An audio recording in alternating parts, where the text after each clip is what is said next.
Hello twelfth class, welcome once again in our channel पढ़ ले बेटा। आज मैं आपको इस वीडियो में बताऊंगा राष्ट्रीय आय चैप्टर का कुछ मोस्ट इम्पोर्टेंट एमसीक्यू क्वेश्चंस जो आपके पेपर में एक एक नंबर वाले क्वेश्चंस आते हैं। तो जितने भी आपके राष्ट्रीय आय वाले चैप्टर के जितने भी बनते हैं इंपॉर्टेंट क्वेश्चन, वो सारा का सारा मैं आपको इस वीडियो में क्लियर करवा दूँगा। ठीक है, तो हर एक क्वेश्चंस को अच्छे से आप देखना, स्किप मत करना, वीडियो को प्रॉपर अच्छे तरीके से देखना, आपको सारे के सारे याद हो जाएंगे। ठीक है, जो भी आपके इंपॉर्टेंट बनते हैं वो सारे मैंने इस वीडियो में बता दिया है। तो चलिए शुरू करते हैं। शुरू करने से पहले आपसे एक रिक्वेस्ट ज़रूर है, इस तरह के इंपॉर्टेंट क्वेश्चंस की अगर आपको वीडियो चाहिए तो आप हमारे चैनल को ज़रूर सब्सक्राइब कर लें, ताकि नए इंपॉर्टेंट क्वेश्चंस का वीडियो आपको समय समय पर मिलता रहे। तो चलिए शुरू करते बिना समय बर्बाद किए, लेट्स बी स्टार्ट नाउ। पहला क्वेश्चन आपका क्या कह रहा है कि राष्ट्रीय आय के आकलन के उद्देश्य से निम्नलिखित में से कौन से निवासी नहीं है?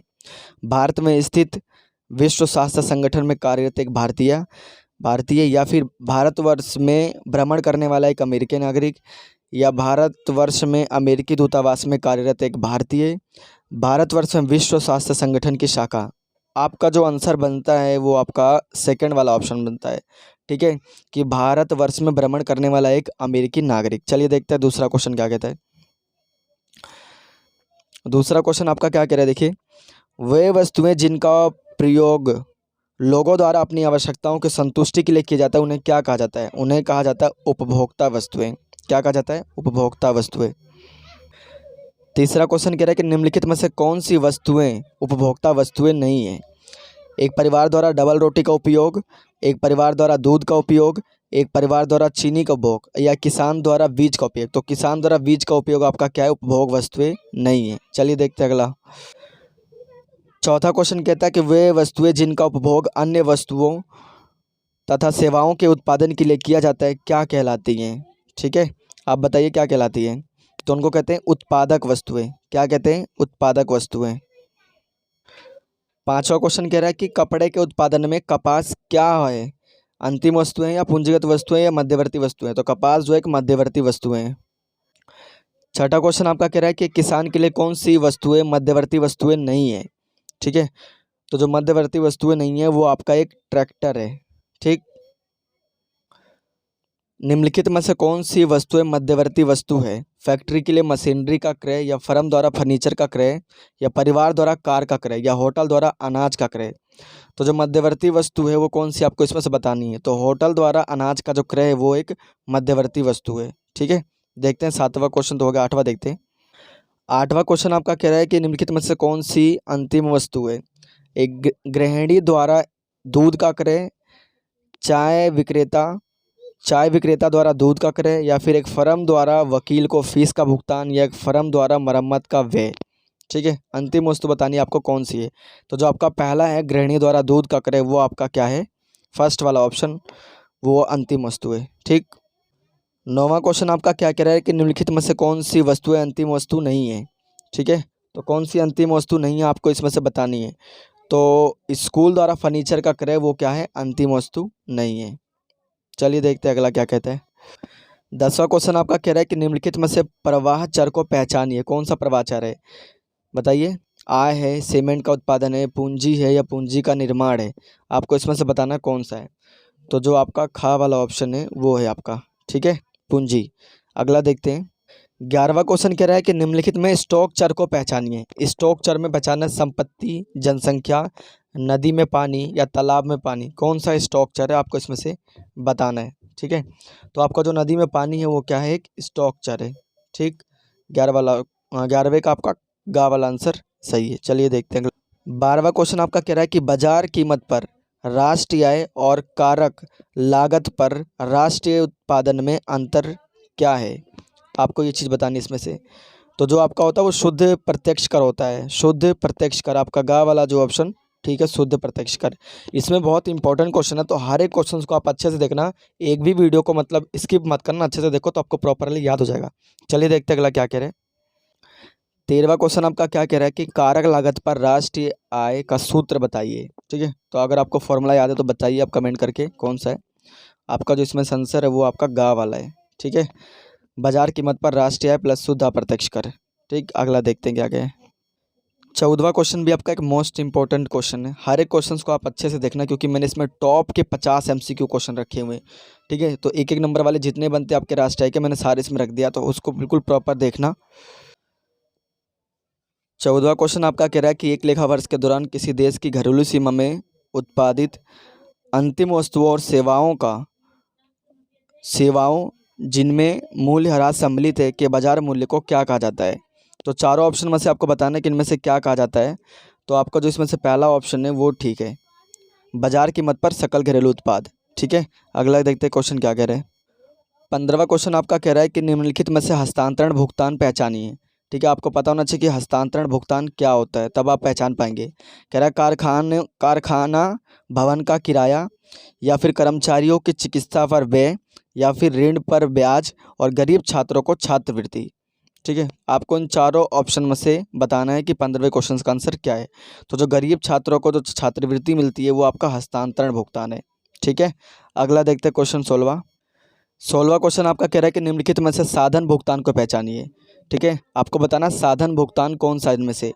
तो जो आपका लाभ है वो क्या है, एक साधन भुगतान है। ऑप्शन नंबर गा जो है तीसरा वाला वो आपका ठीक है। 16वां क्वेश्चन, इसमें टॉप के एकदम 50 क्वेश्चन है एमसीक्यू के, तो प्रॉपर वीडियो को अच्छे से देखना, आपके लिए बहुत ही फायदेमंद होगा राष्ट्रीय चैप्टर का, नेशनल इनकम का। चलिए देखते हैं 17वां क्वेश्चन। 17वां क्वेश्चन आपका कह रहा है कि शुद्ध अप्रत्यक्ष कर क्या है। निगम कर है, आय कर है, या फिर प्रत्यक्ष कर माइनस आर्थिक सहायता, या प्रत्यक्ष कर माइनस अप्रत्यक्ष कर माइनस आर्थिक सहायता। चारों ऑप्शन में से कौन सा है वो आपको इसमें से बताना है। इसका जो आंसर होगा आपका गा वाला होगा, अप्रत्यक्ष कर माइनस आर्थिक सहायता, वो आपका शुद्ध अप्रत्यक्ष कर होता है। ठीक है, देखते हैं 18वां क्वेश्चन। 18वां क्वेश्चन आपका कह रहा है कि उत्पादन के मूल्य और मूल्य वृद्धि के अंतर का कारण क्या है। ठीक है, शुद्ध अप्रत्यक्ष कर है, या सकल पूंजी निर्माण है, या स्थिर पूंजी का उपभोग, या मध्यवर्ती उपभोग है। ठीक है, उत्पादन के मूल्य और मूल्य वृद्धि के अंतर का क्या कारण होता है वो आपको बताना है। तो इसका आंसर आपका जो है गा वाला है। ठीक है, गा वाला जो आंसर आपका मध्यवर्ती उपभोग, ये इसका आंसर होगा 18वें का। देखते हैं 19वां क्या कह रहे हैं।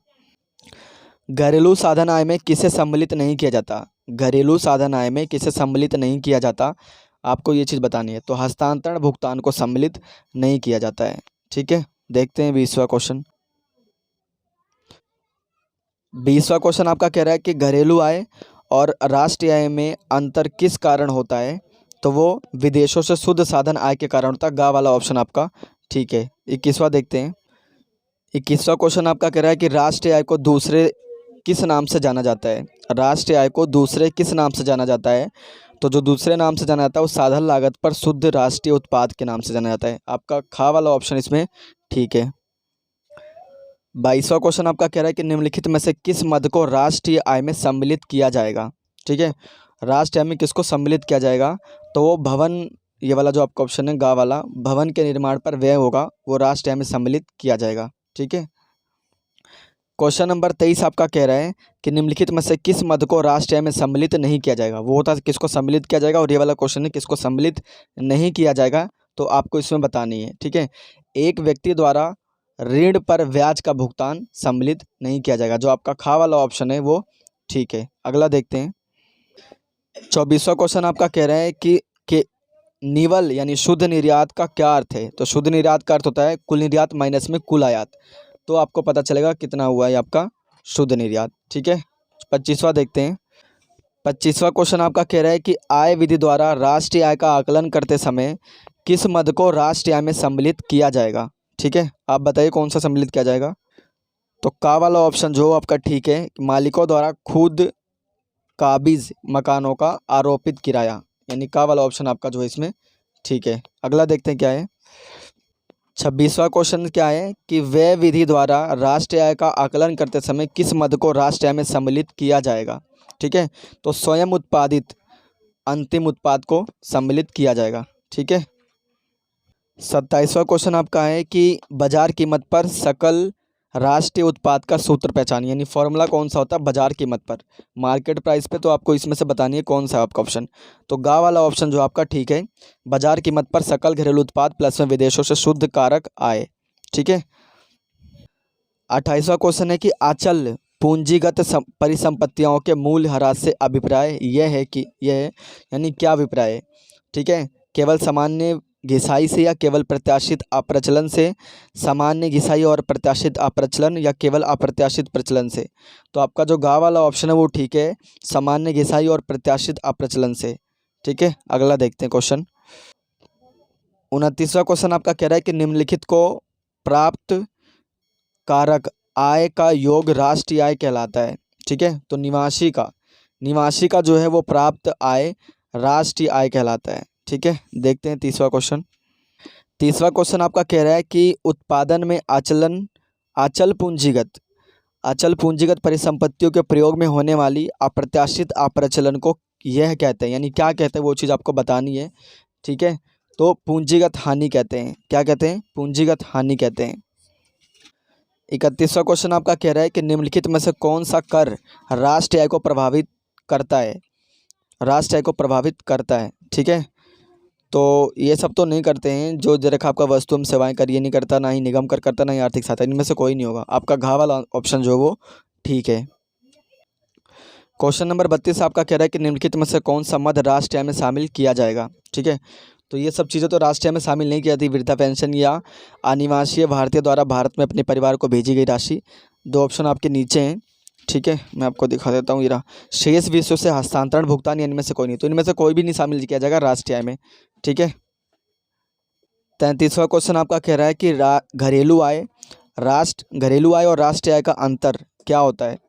तो जो आपका खा वाला ऑप्शन है वो आपका ठीक है, विदेशों से शुद्ध कारक आय। ठीक है, 34वां क्वेश्चन कह रहा है कि वास्तविक घरेलू उत्पाद में वृद्धि से लोगों के आर्थिक कल्याण में क्या होगी?